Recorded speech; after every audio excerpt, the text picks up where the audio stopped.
Pinasasagot ng Office of the Ombudsman si Senador Francis Escudero sa pagkakasangkot nito sa issue ng flood control projects. Samantala, hawak na rin ng Ombudsman ang mga listahan ng mga mambabatas na humihingi ng flood control projects sa Department of Public Works and Highways.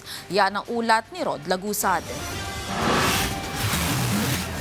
Natanggap na ng Sandigan Bayan 3rd Division ang pinasapina nitong mga dokumento na nagpapakita ng mga mambabatas na may request sa Department of Public Works and Highways na mapondohan ang mga proyekto.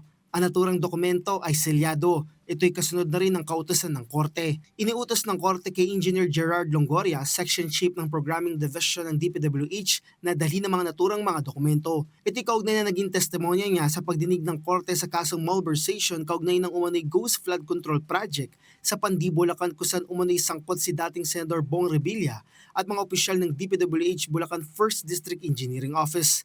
Sa naging testimonya ni Longoria, kayang sinabi na mismong si yumaong dating DPWH Undersecretary Maria Catalina Cabral ang nagbigay sa kanya ng listahan kung saan kabilang sa umano'y proponent si Revilla na maisama sa ipapasang erata ng kagawaran sa Kongreso.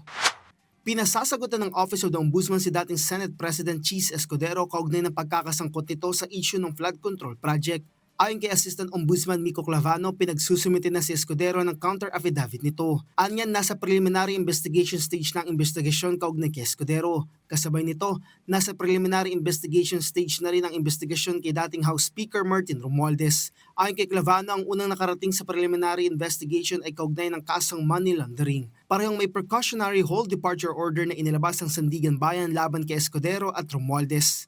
Pinaigting pa ng Office of the Ombudsman ang pakikipag-ugnayan nito sa United Nations Office on Drugs and Crime o UNODC para palakasin ang hakbang laban sa korupsyon.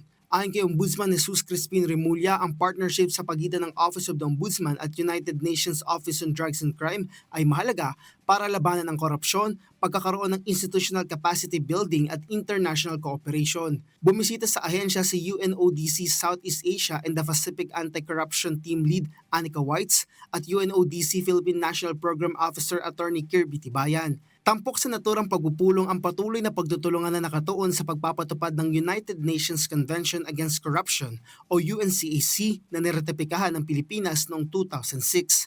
Una na nagtulungan ng dalawa sa iba't ibang technical trainings, workshops at regional engagements na nakatuon sa financial investigations, digital evidence, anti-money laundering, corruption prosecution, asset recovery at maging international cooperation.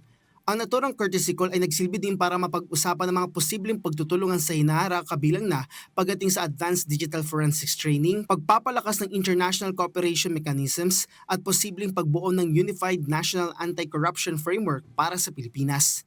Rod Lagusad, para sa Pambansang TV sa Bagong Pilipinas.